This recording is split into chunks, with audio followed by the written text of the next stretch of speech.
you have such a passion for this industry that is still the consumer electronics industry, but the Consumer Electronics Association just this past week changed their name. What's that about? We did.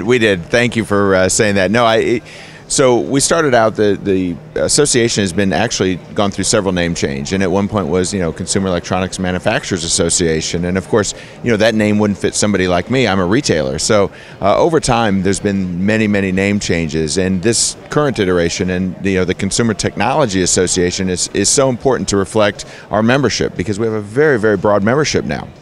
So from Consumer Electronics Association to Consumer Technology Association certainly wraps up everybody's involvement in this tech industry now.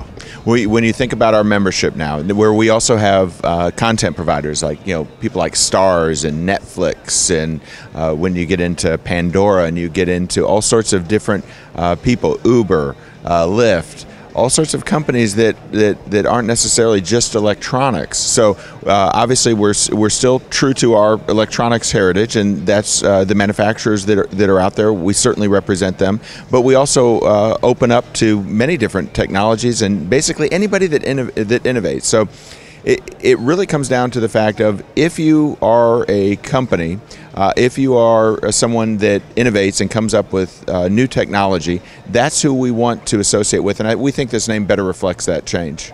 Was there kind of a push from some membership, or those maybe wanting to be members, to say, get a little more technology involved in general, and we're there? Or was it just sort of a grassroots effort even from the membership in general that just said, we got to change with the times too?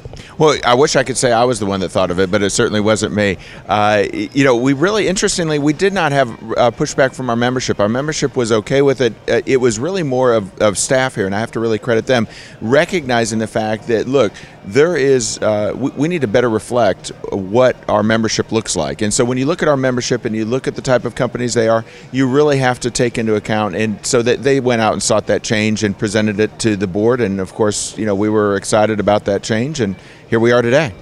So, and you're making your printers very happy, because now everything with the name changes from any company, anytime that kind of thing happens, or any organization, you got to change everything. But that's, again, part of progress. Yeah, I was just say, I wish I would have made an investment in the printing business with everything going on. But yes, interestingly, you're going to see signs from both still CEA and CTA at Consumer Electronics Show, and you're going to see some of that, mainly because the printing was so massive that we didn't have time, and by the time the decision was made, we didn't have enough time to get that. But I have seen some business cards floating around, so at least we got that done. Oh, very good. So formally now CTA, but it doesn't change the name of the big show in January, where, if I may, we launch our 21st year on the air, and every year starting our new season at CES. It's still CES. That doesn't change, right? Correct. In fact, I was proud to be on the 20th anniversary show when you were there back in January.